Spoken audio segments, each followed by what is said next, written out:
नमस्कार दोस्तों, आपका स्वागत है हमारे इस खास कार्यक्रम में। आज हम बात करने जा रहे हैं भारत की उस ताकत के बारे में जिसे दुश्मन देख सुनते ही कांपने लगते हैं। जी हाँ दोस्तों, हम बात कर रहे हैं भारत के उस बाहुबली वॉरशिप की जिसकी शक्ति के आगे पाकिस्तान की पूरी नौसेना बौनी साबित होती है, जिसके सामने कराची जैसे बड़े पोर्ट भी मिनटों में तबाह हो सकते हैं। दोस्तों, जब भी हम भारत की रक्षा क्षमता की बात करते हैं तो जमीन से लेकर आसमान और समंदर तक भारत की ताकत बेमिसाल है, लेकिन समुद्र शक्ति यानी नौसेना यानी इंडियन नेवी की ताकत का अंदाजा तभी लगता है जब हम उसके सबसे आधुनिक और शक्तिशाली वारशिप की चर्चा करते हैं। यही वजह है कि दुश्मन चाहे पाकिस्तान हो या चीन, जब भारतीय नौसेना का नाम आता है तो उनके माथे पर पसीना आना तय है। अब आपके मन में यह सवाल होगा कि आखिर यह बाहुबली वारशिप कौन सा है? तो दोस्तों, दरअसल यह नाम एक तरह का प्रतीक है। मीडिया और रक्षा विशेषज्ञ अक्सर भारत के सबसे और आधुनिक जहाजों को बाहुबली कहते हैं। इनमें सबसे आगे आता है INS विक्रांत, जो भारत का पहला स्वदेशी एयरक्राफ्ट कैरियर है। इसमें दूसरे नंबर पर आता है INS विक्रमादित्य, रूस से खरीदा गया एयरक्राफ्ट कैरियर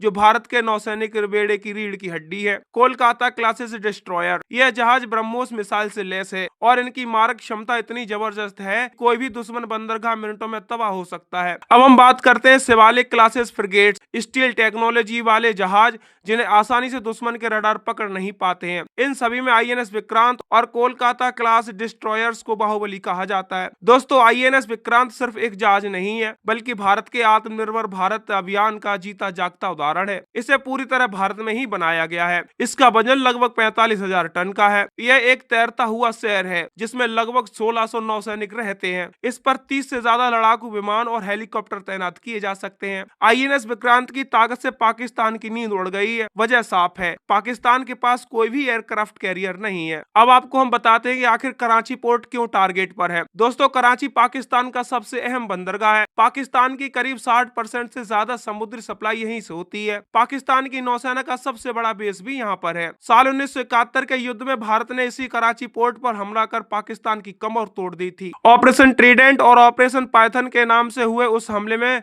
भारतीय नौसेना ने पाकिस्तान के कई जहाज और ऑयल टैंकर को तबाह कर दिए थे। यही वजह है कि आज भी पाकिस्तान कराची पर भारतीय हमला सुनकर डर जाता है। अब हम बात करने जा रहे हैं आधुनिक हथियार और ब्रह्मोस मिसाइल की। दोस्तों, भारत के बाहुबली वारशिप की सबसे बड़ी ताकत है उस पर तैनात हथियार। इसमें सबसे नंबर 1 पर आती है ब्रह्मोस मिसाइल, जो कि दुनिया की सबसे तेज सुपरसोनिक क्रूज मिसाइल है, जिसकी रेंज करीबन 450 से लेकर 600 किलोमीटर तक की है। बराक 8 मिसाइल सिस्टम, जो दुश्मन के एयरक्राफ्ट और मिसाइल को हवा में ही नष्ट कर सकता है। टारपीडो और एंटी सबमरीन हेलीकॉप्टर, पनडुब्बी रोधी क्षमता है इसमें। इन हथियारों से लैस भारत के वारशिप आसानी से कराची तक पहुंच सकते हैं और कुछ ही मिनटों में उसे तबाह भी कर सकते हैं। अब आपको बताते हैं कि ऑपरेशन सिंदूर में भारत ने अरब सागर में अपनी ताकत दिखाई। 36 जहाज और INS विक्रांत जैसे बड़े वारशिप की तैनाती कर दी गई। नतीजा ये हुआ कि पाकिस्तान की नौसेना अपने ही बंदरगाहों पर सीमित रह गई। INS Arnala anti submarine shallow water craft हाल ही में नौसेना में शामिल हुआ है। मेक इन इंडिया का असर अभी से दिखने लगा है। अभी 60 नए वारशिप भारत में ही निर्माणाधीन है। अब आपको बताते हैं कि पाकिस्तान आखिर भारत की नौसेना के सामने कैसे बौना साबित होता है। इसकी सबसे बड़ी वजह है कि वो उसकी संख्या में कमजोरी है। जहाज, पनडुब्बी और एयरक्राफ्ट में सभी में भारी अंतर है। पाकिस्तान के पास कोई भी आधुनिक एयरक्राफ्ट कैरियर नहीं है। भारत की तरह ग्लोबल नेवल प्रेजेंस पाकिस्तान के पास नहीं है और 1971 कराची हमला अब भी पाकिस्तान की यादों में ताजा है। दोस्तों, भारत का बाहुबली वारशिप सिर्फ एक जहाज ही नहीं है बल्कि भारत की समुद्री सुरक्षा और शक्ति का प्रतीक भी है। यह सिर्फ पाकिस्तान ही नहीं बल्कि चीन जैसे देशों के लिए भी एक चेतावनी है कि भारत अब किसी भी हालत से निपटने के लिए तैयार है। जब भी भारत चाहे वह अपने वारशिप की मदद से पाकिस्तान की नौसेना को मिनटों में खत्म कर सकता है और कराची जैसे बड़े पोर्ट को तबाह भी कर सकता है। यही वजह है कि भारतीय नौसेना आज दुनिया की सबसे शक्तिशाली सेनाओं में गिनी जाती है।